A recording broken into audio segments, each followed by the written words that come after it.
I think the weakest aspect of the Avatar films is not how film 2 was a good 30 minutes longer than it needed to be, or how it would be nice if some of the characters had more depth. Instead, I believe Avatar's weakest aspect is the fact it engages in lazy political commentary. Now, it's fine for a story to set out to have a political message, absolutely a-okay, but as we'll explore throughout this video essay, when you set out to have messaging in your story in the same way Avatar does, that will be detrimental to the quality of your story. What takes us further down the rabbit hole is how when people criticize these films, they have a super hard time nailing down the reason why. I have chatted with so many people over the years who loathe the Avatar films, but when I ask them why, most can't come up with a good explanation. Ask them why they hate The Last Jedi or the recent Disney live-action films, and they'll rattle off a ton of well-considered reasons without effort. But for some reason with Avatar, they have a much harder time justifying their stance. And don't get me wrong, right? Some people do have very good reasons. Some people are quick to criticize the characters as having just no depth at all, or they'll point at the stilted exposition or even the hackneyed plot. If I hear one more person say it's basically Dances with Wolves in space, I'm gonna bloody lose it, okay? But those are all fair critiques. Yet, with that said though, there is still a noticeable, quite fascinating dissonance between the degree of dislike the Avatar films get and the average Joe's ability to verbalize why they dislike them so much. It's a very interesting anomaly in film criticism, and it's weird stuff like this that I live for as a film critic. And I'm far from the first to notice this either. Movie Overload made a video recently on why he thinks this is, and his theory is that Avatar is basically the Nickelback of films. That people only hate Avatar because hating it is the popular thing to do. And that's why people can't explain their dislike, because it's not a sincere opinion they came to on their own, rather something they absorbed from others. I'll be frank, I couldn't disagree more strongly with him on this one. Because while that's surely the case for a handful of folks, I believe the real answer behind this all, for most people at least, is how when characters in films say this, "Somehow Palpatine returned," you can point right at that bad dialogue and say, yeah, this is why the film's crap. Or you can point at the slow pacing, stilted acting, maybe even the bad CGI, all of which are obvious things to point out as being garbage. But when there's something rotten about the ideas of a story, you can't pinpoint them in the same way, because usually they're very subtly woven into the text. And it's a rare day the creator will slip up and is silly enough to explicitly say the message of the film aloud.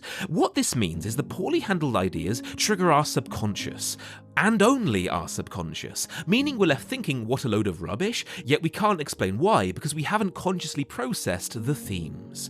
While this is circumstantial evidence, it does allude to the fact that these films dropped the ball on a thematic level, and in order to realise what the sloppy commentary is that triggered so many people subconsciously, we need to look at the two main factions, the Na'vi and those pesky villainous humans. The basic plot is how the Na'vi are living in paradise where all is going well. Everyone is living in harmony with nature. That is until the human corporation arrives with all of their machines, golf and consumerism, then threaten the Na'vi way of life in the name of consuming all of the natural resources in the area. The Na'vi are blatantly the good guys and the humans are blatantly the bad guys. It doesn't take a genius to figure out that there's a lot of allegory going on here. The corporation is a stand-in for human society is going wrong in the current day. We're detached from nature. We don't appreciate the beauty of the world around us, and we're so focused on progress, consumerism and industry that we no longer care for nature. This can be clearly seen in how Parker in film 1, The Big Cheese in Charge, endlessly belittles the indigenous culture. Those trees were sacred to the Omaticai in a way you can't imagine. You know what? You throw a stick in the air around here, it's gonna land on some sacred fern, for Christ's sake. That character's full name is Parker Selfridge. All you have to do is reorganize that surname a little, and what do you get? Selfish. The guy who is the incarnation of the toxicity of our modern day culture, of capitalism, the leader of this evil corporation, is literally called selfish. The commentary made here ain't exactly subtle, guys.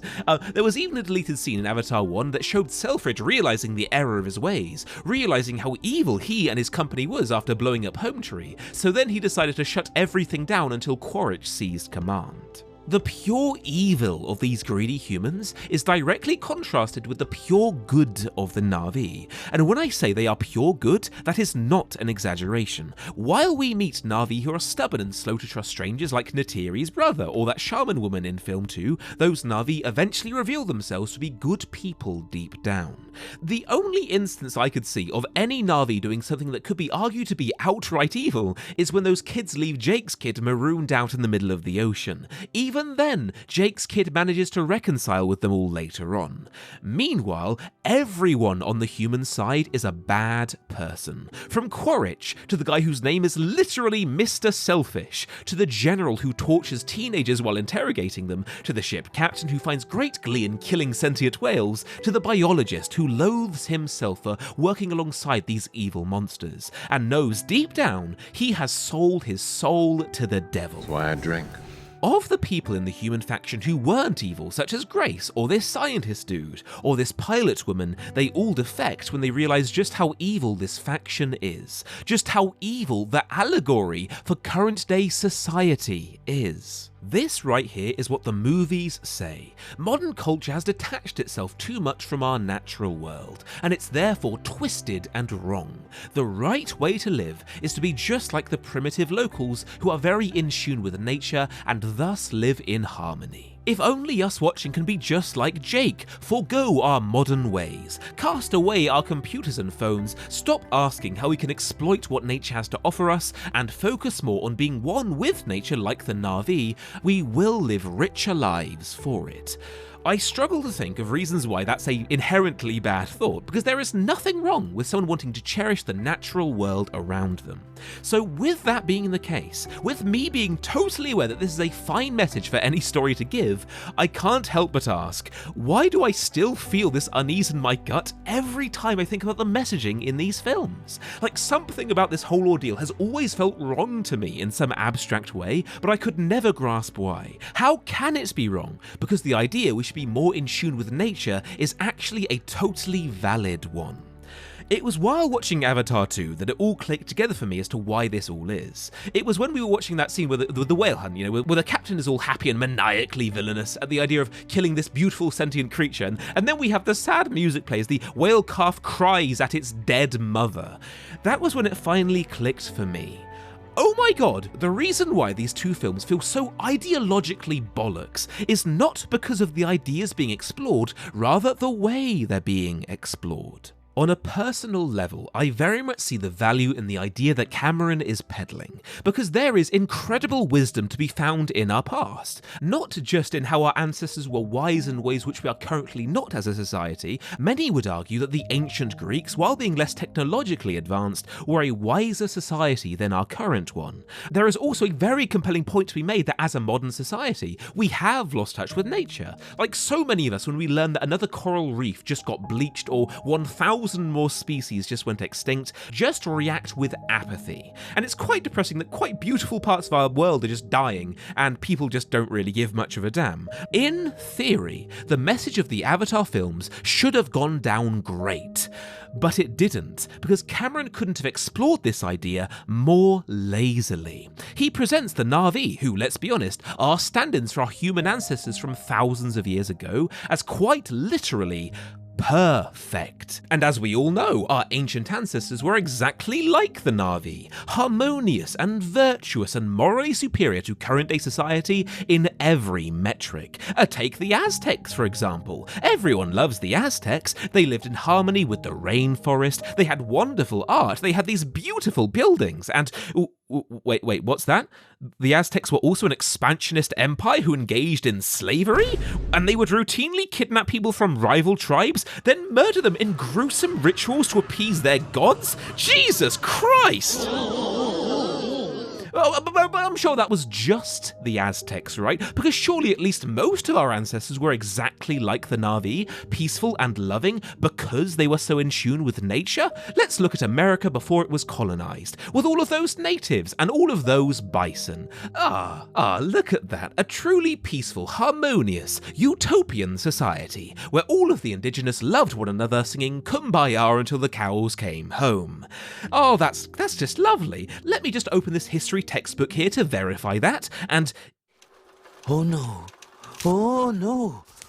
Oh no. Wait, what? Many of the Native American tribes, long before any colonists arrived, would routinely raid other native tribes, during which they would, well, do this? The rules of at least of the Plains Indians, of which Comanches were one, that if you were captured as an adult male, you were killed, tortured to death, either quickly or slowly, depending on how much time they had. If you were a baby, you were killed. They couldn't deal with the baby. They were nomads, and they were on their horse, and they were probably escaping from whatever raid they had just done. They couldn't deal with babies. A teenage girl or a young woman would possibly be killed, but likely turned into sort of a slave. Ah yes, the epitome of virtue. Now, many native tribes from all around the globe engaged in horrific behaviour such as what I just outlined. So why does James Cameron fail to have the Na'vi commit any of those acts? And someone may respond to that saying, well, it's the tone of the film, you can't really have any dark acts in the film. But that doesn't pan out when you think about it for more than 5 seconds, because the movie does have raiding innocent tribes, and genocide, and torturing captives. The humans do it. It's the humans who engage in all of the horrific, repugnant war crimes. In all likelihood, here's what was going through Cameron's head when he was making these films. Oh man, some of these ancient tribes did things that were absolutely horrific. I should somehow weave this into my story, perhaps not depicting these nasty acts on screen, gotta keep that PG rating after all, but hinting at them and having a strong subtext that the Na'vi are a people capable of committing atrocities just as much as humans are. Oh no, that's right. I want to convince my audience that this way of life is the ideal they should strive towards. Therefore, I will not depict them having slavery, which was extremely common in many ancient civilizations. I will not show them having human, or in this case, Na'vi sacrifice, or show them torturing the prisoners they've captured, both of which commonly happened all throughout the world thousands of years ago, because that might undermine the political message I'm out to peddle. I would never dare depict such cultures as they were in the real world, because if I depicted things as they existed in reality, that might undermine my agenda. Instead, I'll give a hyper-romanticized depiction of these cultures I wish to prop up, and excessively demonize the things I'm out to tear down. I will strawman the things I want to criticize, and strawman the things I want to praise, basically. The actual messages being spread in these films are irrelevant here. What I'm critiquing precisely are the methods through which Cameron delivers those messages, and how deeply problematic said methods are. And I imagine a few people are commenting right now, well, it's an escapist fantasy. It's unfair to judge a story's message with this level of scrutiny when it's a non-serious story based around escapism. Sorry, but no, you don't get to have your cake and eat it too. You don't get to lay out fairly loaded political messages like these as a creator, then retreat, hiding behind the protection of saying, because my movie has escapist elements, you are strictly banned from critiquing the political aspects of my work. And thus, I've achieved every artist's dream. I have rendered myself immune to criticism. Either you make a film that tackles serious ideas and treats them seriously, giving them the proper exploration due, or you make a film that does not tackle such ideas. It really is that simple. Like, if you want to make a film like Dungeons and Dragons that has nothing to say politically, knock yourself out, go for it. But the moment you add in loaded political ideas like consumerism and capitalism and whatnot, it is your duty as a writer to give them an honest exploration, and certainly not a biased exploration where you only depict the things that bolster your personal beliefs, ignoring the evidence and arguments that might undermine them. God knows Cameron did that with these films. And crucially, to hammer home why this is such a problematic way of exploring ideas in fiction, we need to create a table. Let's have 2 columns, one for the ancient Na'vi way and one for the modern human way. Then 2 rows, one of reasons for it being good, the other reasons why it's bad. If we plotted the points the movies make, it would look like this. Cameron totally fails to consider what could be potentially good about our modern technology-driven way of life, and he totally fails to consider what could be potentially bad about the indigenous way of life. What you're seeing on screen is the Avatar franchise's method of exploring its core ideas in a nutshell, and this is why I think so many people are so subconsciously turned off by this franchise, why so many don't like it but have a very hard time nailing down why. Simply, what you're seeing on screen is not just bad writing, it is abysmal writing. It is genuinely atrocious writing. And if anyone disagrees with me here, I will fight you in the comments. I will die on this hill. Because in a well-written story, the ideas explored do not look like this.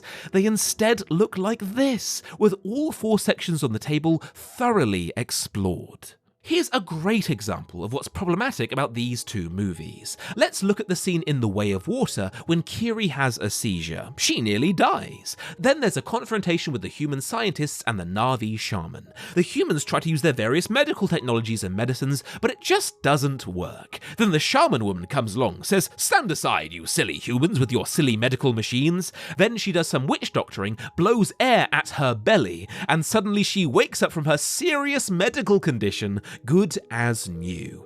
There is something about that beat that made me squirm in my seat when I was watching, but I only pieced together why it did while writing this essay. We don't clock it in the moment because we're immersed in the film, but when you properly analyse what the story is saying here, it starts to feel so bloody stupid. Like, obviously, these natives know the nature of medicine better than these advanced humans, with all of their science and technology, and hundreds of years of running double-blind, randomised controlled trials. Who cares if these Na'vi have yet to discover that bacteria is, you know, a thing that exists? Who cares if these scientists have sophisticated medical equipment and access to hundreds of thousands of scientific research papers? Their methods are nothing compared to this shaman's masterful technique of blowing air at her fucking belly button.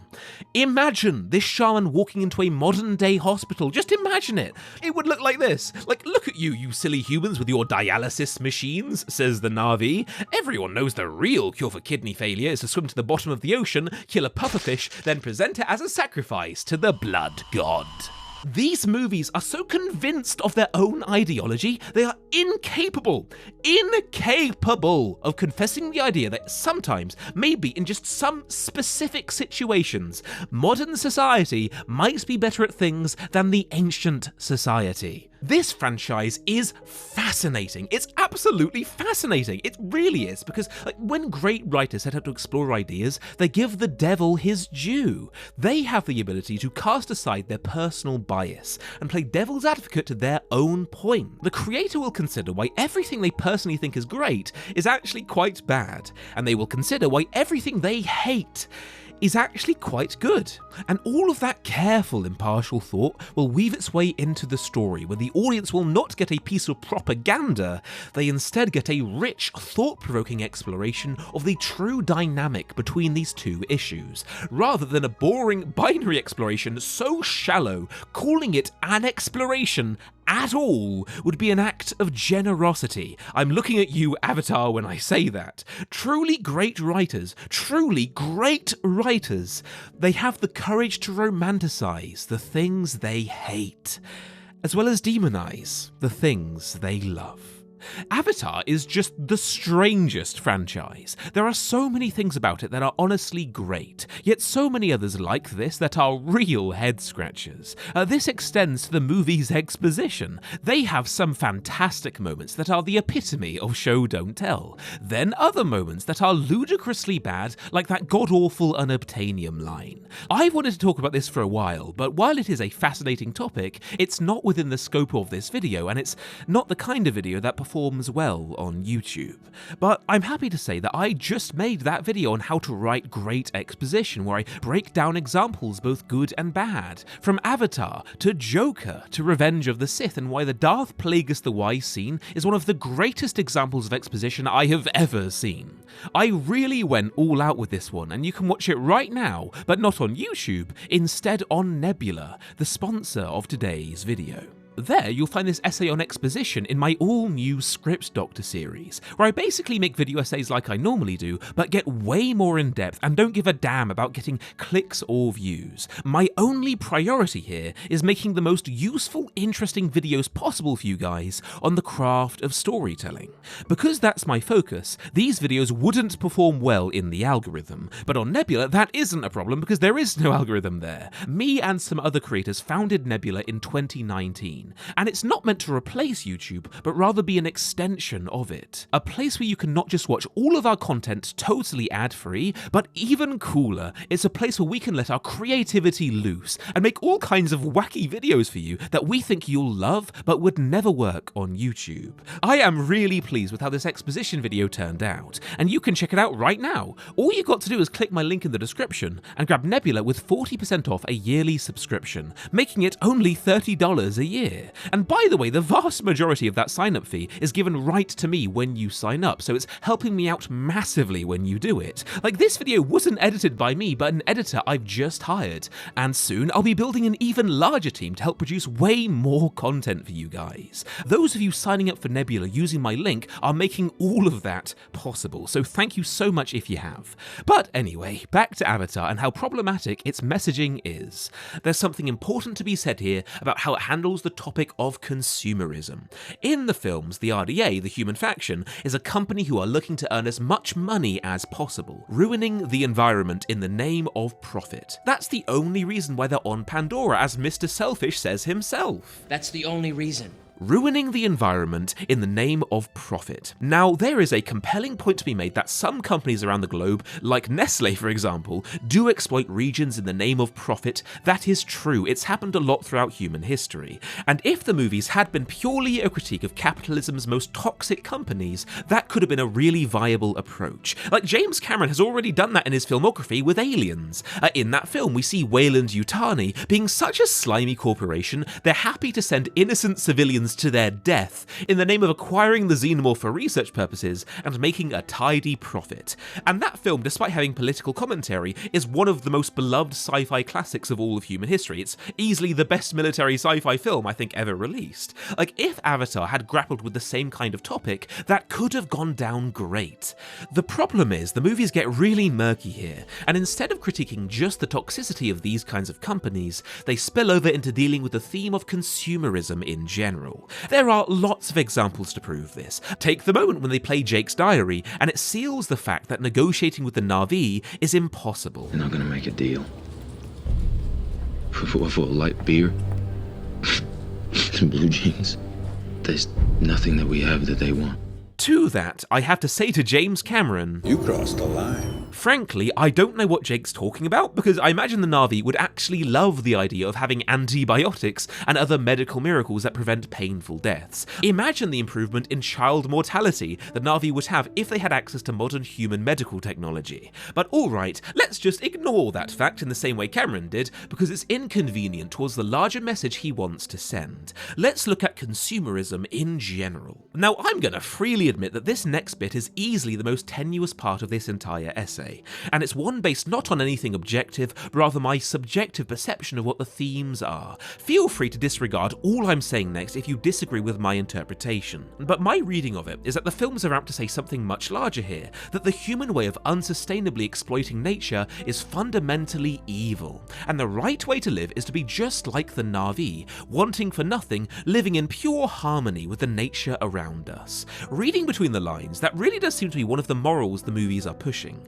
And this was a very sloppily handled idea, because it totally fails to capture the actual true nature of living in modern society. Cameron is strawmanning the ever-living crap out of this issue, because most of what we're doing in harming our planet today is not because we're greedy and care not for nature like the RDA seems to, but because it's a sad necessity. Sure, you can point at oil spills and say they're bad. That's more or less what Cameron's saying in loose terms. Just stop exploiting the world around us. Stop harming the environment. Job done, problem solved, Bob's your uncle, it couldn't be simpler. But what Cameron fails to address is the crucial counter-argument of what is the alternative? Because we simply need oil for our society to function, and it will break down without it. It's so easy to say just don't do anything nasty environment when you don't even address the question of like how that would upend society if we just suddenly stopped doing that. It's easy to say just ban coal entirely as like from the globe. No one can ever burn coal ever again. But the problem is yes, coal is terrible for our atmosphere. It is awful, but many countries aren't that rich and they need to burn coal. Otherwise, they've got no electricity or heat.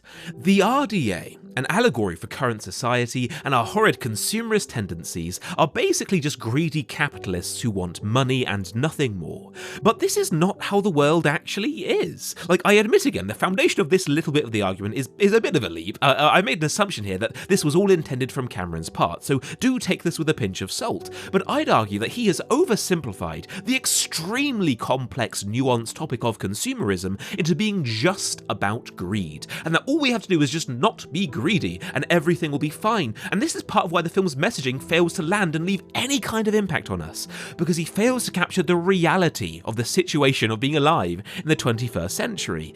Don't believe me? Well, here's a suggestion for a fix, and let's see how well it works.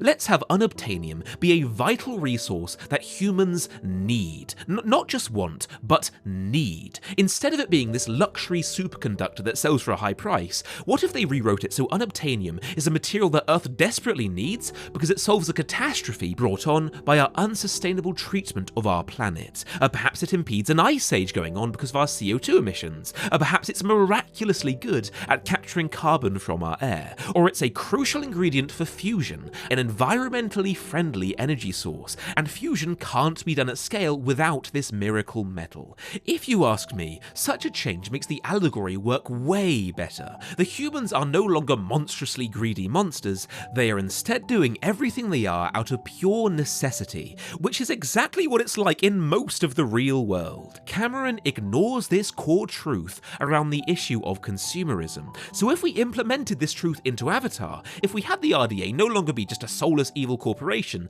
but instead a task force created by the UN who are given a blank check and need to extract as much unobtainium as possible, because Earth will crumble into a total ecological collapse without it. And then when we have Mr. Selfish come along, he's no longer xenophobic and villainous in terms of hating the Na'vi, disregarding them as filthy savages. He instead is a sympathetic villain, because he respects the Na'vi. He thinks there's actually something quite admirable about them. But he has a family who are dying back on Earth, just like everyone else's family is. And he's exploiting Pandora and plundering its resources because he must. Otherwise, how else will he secure the safety of his loved ones?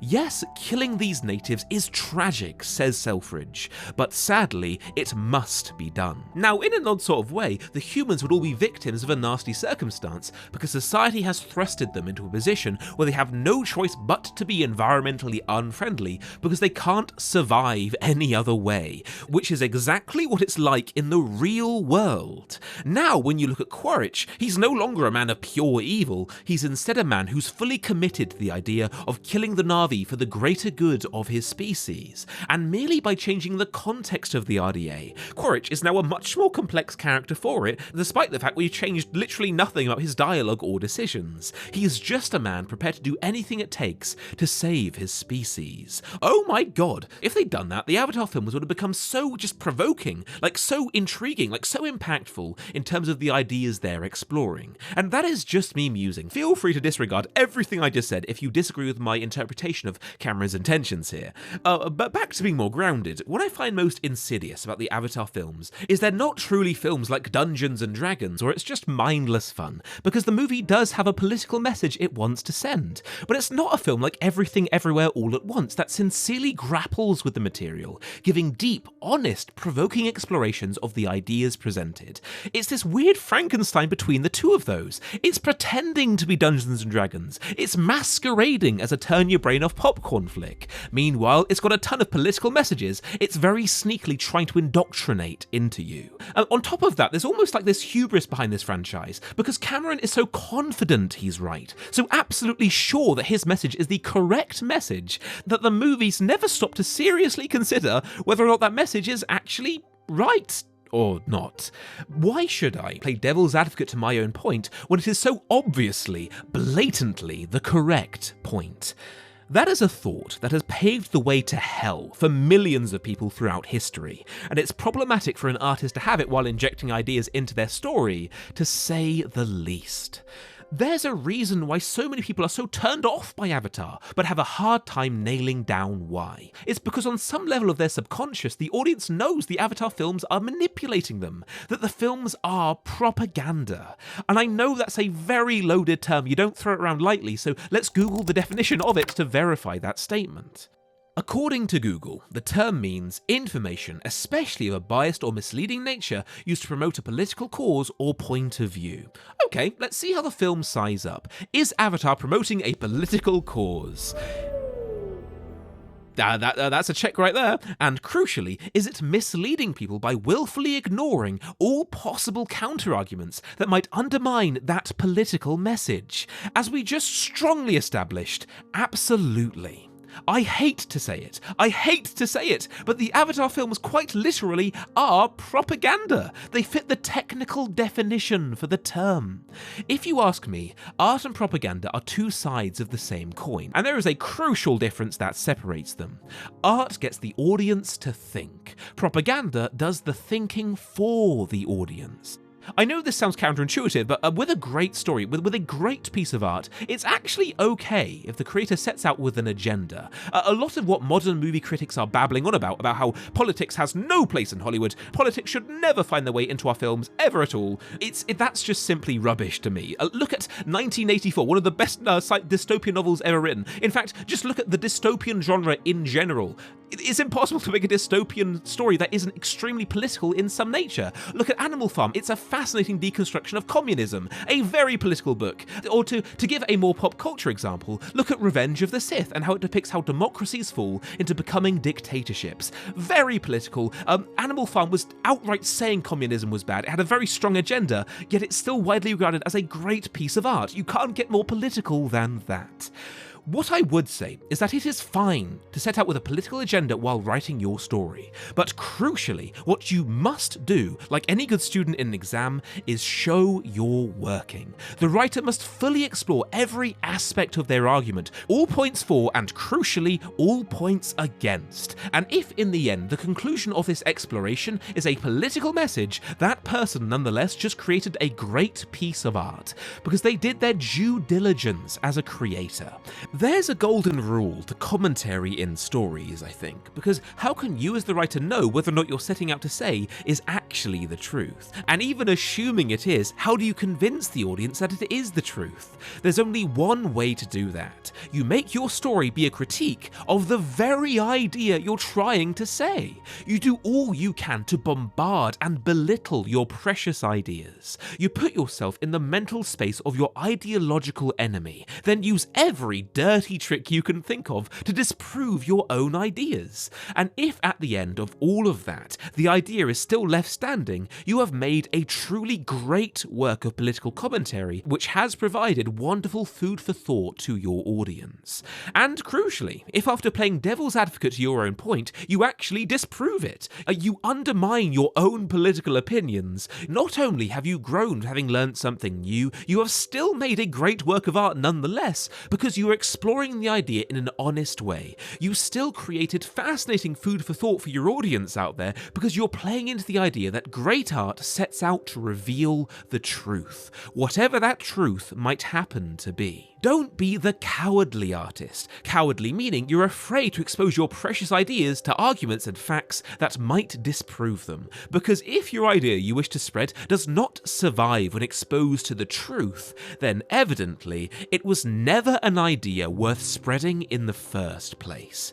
It is your job as a writer to do the exact opposite of what James Cameron did with Avatar. The more you avoid the Avatar way of doing things, the more fascinating and impactful your stories become. There is a lot to break down around Avatar, both good and bad, so I've analysed a lot of Avatar's world building, more specifically how it's conveyed to us in my video How to Write Great Exposition that's now up on Nebula.